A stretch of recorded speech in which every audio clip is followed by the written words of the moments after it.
नमस्कार। यत् नारयन्ति पूज्यन्ते तत्र रमन्ते देवता। इस श्लोक की सार्थकता को कायम रखते हुए आज वर्तमान नई संसद में लोकसभा में नारी वंदन अधिनियम 2023 पेश किया गया, जो वुमेन रिजर्वेशन से संबंधित है और जिसमें स्पष्ट किया गया है कि महिलाओं को 33% का रिजर्वेशन मिलेगा। लेकिन कब मिलेगा, कहाँ मिलेगा, इस बात पर हम चर्चा करें। तो यदि आप चैनल पर नए हो तो आप चैनल को सब्सक्राइब करें, लाइक करें, शेयर करें। जी हाँ, क्या आप जानते हैं कि जो भारत में कुल महिला वोटर हैं और जो पुरुष वोटर हैं उसमें केवल 3% का फर्क है। वर्तमान में महिला वोटर की संख्या 43.6 करोड़ है, जबकि पुरुष वोटर की संख्या 46.8 करोड़ है। लेकिन जानकर आपको हैरत होगा कि महिलाएं जो लोकसभा में उनकी जो संख्या है वह 82 है। कुल अगर अनुपात निकालें तो 15% फिट बैठता है और राज्यसभा में उनकी संख्या 31 है, 31 है, जो लगभग 13% के आसपास फिट बैठता है। आबादी में केवल 3% का अंतर, जबकि सीटों में बहुत ज़्यादा गैप बना हुआ है। जी हाँ, लेकिन आपको यह जानना अति आवश्यक होगा कि जो महिला आरक्षण की नींव पड़ी थी वह 73वां और 74वां संविधान संशोधन के थ्रू पड़ी थी। 73वां और 74वां संविधान संशोधन जो हुआ था वह 1993 में हुआ था, जो पंचायत और नगर निकाय में महिलाओं को 33% का रिजर्वेशन देता है। अगर उस रिजर्वेशन की सार्थकता को देखें तो अब तक सीटों के अनुपात में महिलाओं की जो निर्वाचित संख्या है वह 15 लाख है, जो 40% के आसपास फिट बैठती है पंचायत और नगर निकाय में। ठीक उसी प्रकार से अगर संसद में और राज्य की विधानसभाओं में महिला आरक्षण को देखें तो हम यह पाते हैं कि राज्य में और संसद में महिलाओं के लिए आरक्षण का प्रावधान नहीं है, इसलिए उनकी संख्या इतनी कम है। लेकिन आपको थोड़ा सा फ्लैशबैक जाना होगा और उस समय होगा 1996, जब सरकार थी एच डी देवेगौड़ा की। उन्होंने 81वां संविधान संशोधन 1996 लाया, जिसमें स्पष्ट किया गया कि महिलाओं को 33% का रिजर्वेशन संसद में और प्लस राज्य की विधानसभाओं में मिलेगा। लेकिन यह किन्हीं कारणवश पास नहीं हो सका।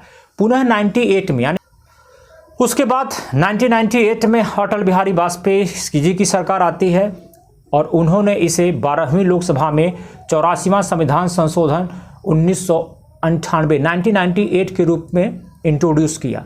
लेकिन यह भी बिल पास नहीं हो पाती है। फिर यूपीए की गवर्नमेंट आती है, डॉक्टर मनमोहन सिंह। उन्होंने 108वां यानी 108वां संविधान संशोधन लाया राज्यसभा में।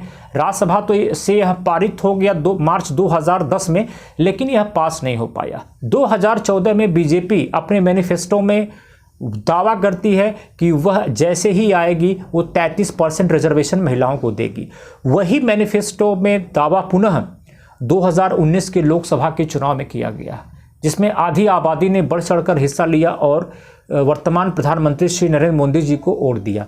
तो उसी मैनिफेस्टो को एक पार्ट को पूरा करने के लिए नारी शक्ति बंधन अधिनियम 2023, जो 128वां संविधान संशोधन के रूप में प्रस्तुत किया गया लोकसभा में, और उम्मीद किया जा रहा है कि इस विशेष सत्र में यह दोनों सभाओं से पास हो जाएगा। तो क्या यह दोनों सभाओं से पास हो जाएगा तो 2024 में इसका प्रभाव लोकसभा में दिखेगा, अर्थात कि यह इम्प्लीमेंट हो जाएगा लोकसभा में। तो इस पर हम आपसे चर्चा करें तो उससे पहले हमें यह जान लेना चाहिए, यदि यह आता है तब क्या होता है।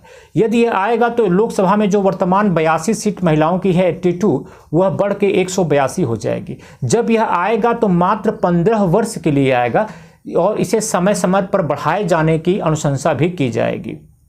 खैर, हम लोग यह देखें कि जब यह बिल आएगा तो इस बिल को 2021 की जनगणना के आधार पर जो सीटें हैं उस हिसाब से आवंटित की जाएंगी। तो हमें यह जानना चाहिए कि 2021 की जनगणना की शुरुआत 2020 में हो गई थी, लेकिन कोविड की वजह से 2021 की जनगणना नहीं हो पाई और मुझे लगता नहीं कि 2024 लोकसभा के पहले ये जनगणना हो जाएगी।